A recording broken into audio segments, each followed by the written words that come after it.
So now focusing on some crimes which you heard: online fraud, social media fraud, data breaches, ransomware, online phishing, hacking, eavesdropping. These are cybercrime. No doubt technical things are involved. But do we know about some hybrid attacks as well?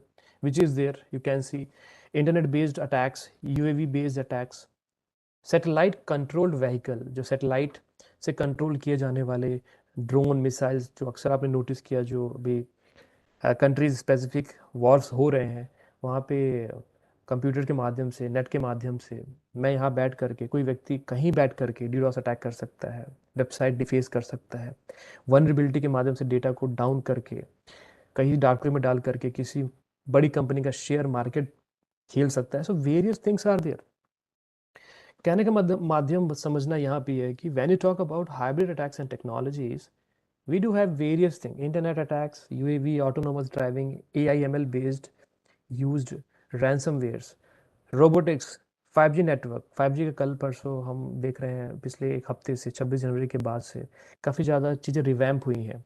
5G installation, 5G network, लोग newspaper में ads दे रहे हैं कि you install this particular, you will get this amount of money, we are from ministry of so and so, और एक ऐसा. तो these things are there. So concern is what here, if you are aware with this kind of technology based attacks, because the medium, the attack surface, the attack medium is internet based.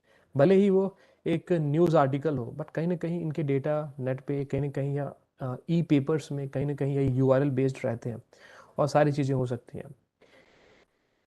Multiplayer gaming, crypto currency, things are there. So you think from your perspective कि crypto currency अगर कोई use करता है basically, so this could be various reason, but हमें ये भी पता है कि ये एनोनिमिटी मेंटेन करता है किसी व्यक्ति का, और बहुत इशू होता है जब हमें कभी कोई डेटा मिलता नहीं है, और इसको हम ऑनलाइन मनी लॉन्ड्रिंग कह लीजिए, टेररिज्म कह लीजिए, जिसमें ये यूज़ किया जाता है. और अक्सर साइबर क्राइम के क्षेत्र में, सिक्योरिटी के क्षेत्र में, डार्क वेब के माध्यम से या फिर सरफेस वेब में भी मिडिल मैन के माध्यम से भी डेटा लेने के लिए क्रिप्टो जैसे एड्रेसेस, एनोनिमस ईमेल जैसे एड्रेसेस यूज़ किए जाते हैं.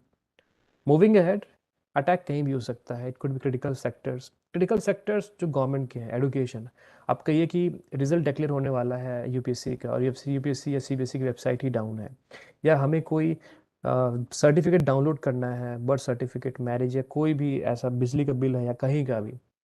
So the thing is what that is some information warfare kind of, or electronic warfare, or you can say cyber warfare, जहाँ पे डिजिटल मीडियम को यूज़ करके चीज़ों को सैबोटेज करना, एस्पियोनेज करना, उसे टेक डाउन करना, ताकि वह एक आम व्यक्ति या सिटीजन या गवर्नमेंट के पर्सपेक्टिव में वर्कआउट ना हो सके. क्या पता आईआरसीटी की वेबसाइट की एपीआई मल्टीपल आप कह लीजिए स्टार्टअप्स में या छोटी छोटी जो एमएसएमईज होते हैं उसमें यूज़ की जा रही है, सब डाउन हो जाए, सारा market down. So things are there, you never know exactly. Few days back US में एयरपोर्ट में पूरा सिस्टम डाउन हो गया था शाम को, फिर they have backed up. So they do have some sort of CCMP और any recovery mechanism, you can say disaster recovery things are there. Point is here, target could be anyone, it could be education sector, anyone. The basic point here is what, कोई भी sector में कोई भी situation या कोई भी computer या कोई भी नेटवर्क है, वहाँ पे भी कोई ना कोई व्यक्ति, हम जैसे लोग ही हैं. So it's not like it's a big domain, so there is everything automated, something like that. So human error again comes a very important factor.